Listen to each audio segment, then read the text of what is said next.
नमस्कार दोस्तों, मेरा नाम दीपक बागला है और आज का हमारा जो विषय है वो है राष्ट्रगान और राष्ट्रगीत। आपको बड़ा ही सरल विषय लग रहा होगा, बचपन से हम पढ़ते आ रहे हैं, बहुत सारी बातें मालूम भी हैं, लेकिन इसके बावजूद भी इससे प्रश्न आते रहते हैं। ठीक है, तो आइए शुरू करते हैं।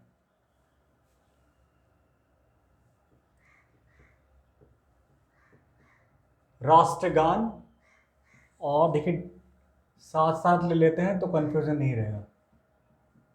राष्ट्रीय गीत, ओके। तो देखिए हमें मालूम है जो राष्ट्रीय गान के जो रचयिता हैं, बताइए कौन है जरा। यस, रविंद्रनाथ टैगोर। ठीक है जी, सबको पता है। और जो देखिए जो ये मूल भाषा है, जो राष्ट्रीय गान जिस भाषा में लिखा गया था, जो मूल भाषा थी वो बताइए कौन सी थी। यस, बांग्ला। बांग्ला भाषा में लिखा गया था, लेकिन जो उसको स्वीकारा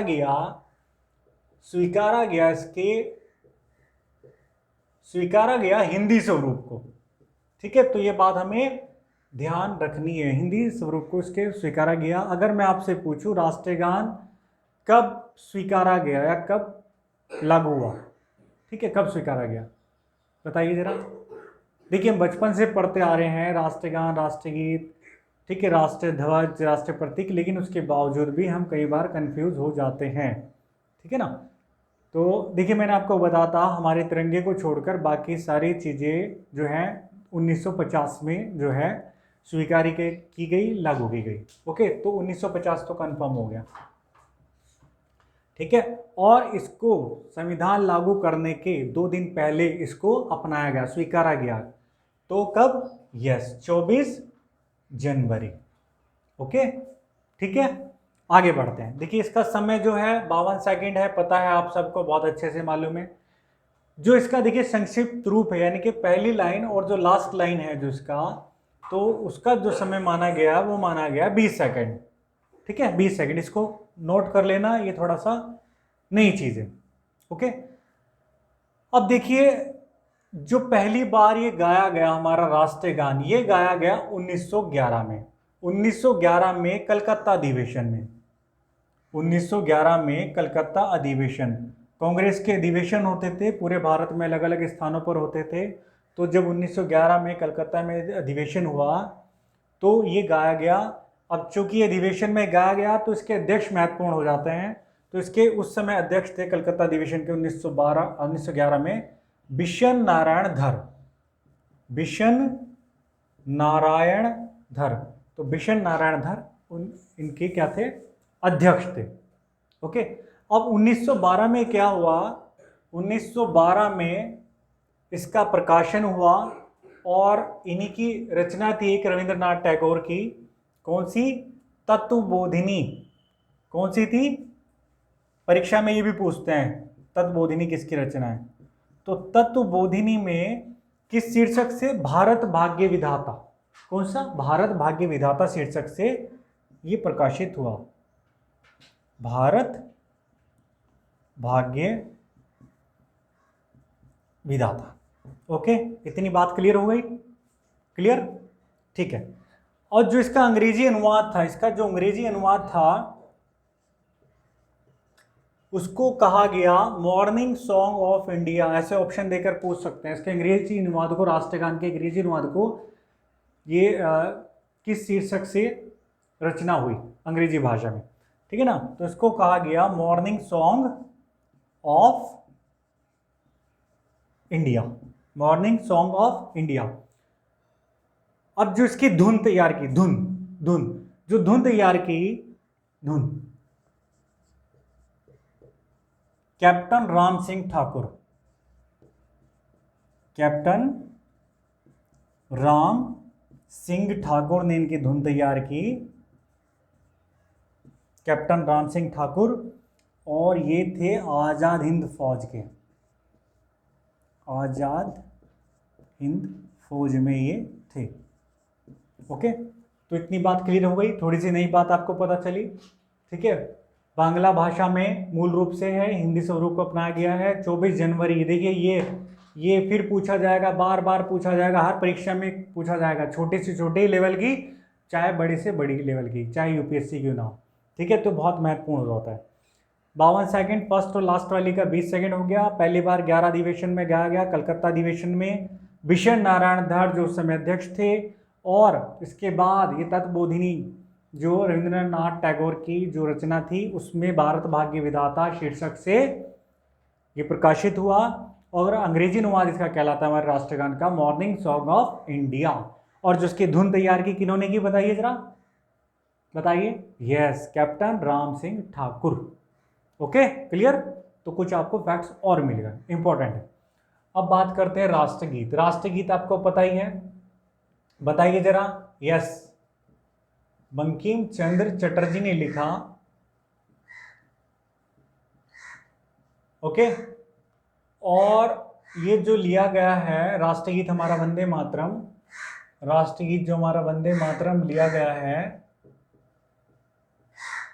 ये मैंने आपको पहले भी बताया था, ये लिया है आनंद मठ से, आनंद मठ से। और आनंद मठ में मैंने आपको बताया था, आनंद मठ में क्या है, आनंद मठ में एक उपन्यास है जिसमें जब 1882 में सन्यासियों ने विद्रोह किया था अंग्रेजों के खिलाफ, तो उसके बारे में इसमें लिखा गया है, यानी कि सन्यासी विद्रोह। और मैंने आपको पहले बताया था ये उपन्यास इतना खतरनाक था, या इतना प्रेरित करने वाला था कि जो भी उपन्यास को पढ़ता था उसके अंदर उसका जो है खून खोल जाता था, ठीक है।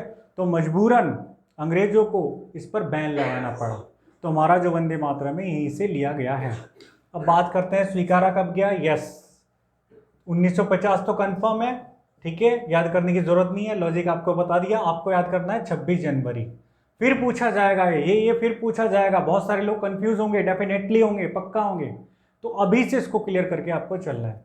ये 26 जनवरी 1950, यानी कि राष्ट्रगीत बाद में, राष्ट्रगान 2 दिन पहले। अब पहली बार जो ये गाया गया ये भी कलकत्ता अधिवेशन में गाया गया, कलकत्ता अधिवेशन में।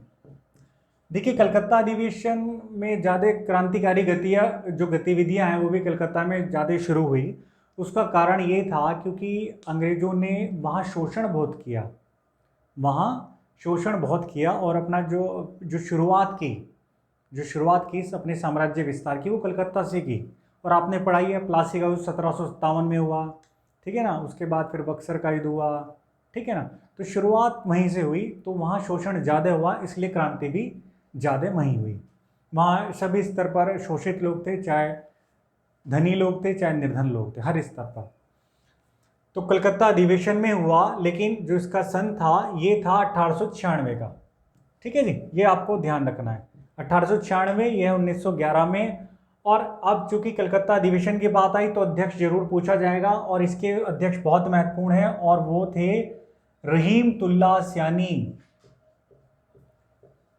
रहीमतुल्लाह सयानी। अब इसलिए बहुत महत्वपूर्ण हो जाता है क्योंकि एक मुस्लिम अध्यक्ष थे, और इन्हीं के समय पहली बार राष्ट्रगीत वंदे मातरम गाया गया, ठीक है। तो ये जो वाली बात है बहुत ही महत्वपूर्ण हो जाती है, आपको याद रखनी है। समय आपको पता ही है, इनका समय जो है 65 सेकंड है, ये क्या है 52 सेकंड, ठीक। अब इसमें क्या है, इसमें वंदे मातरम के संबंध में साफ साफ लिखा है कि इसको गाने के लिए बाध्य नहीं किया जा सकता, गाने के लिए बाध्य नहीं किया जा सकता। और जब हमारे संसद अधिवेशन होते हैं, ठीक है ना, संसद जब अधिवेशन हमारे होते हैं तो जो शुरुआत होती है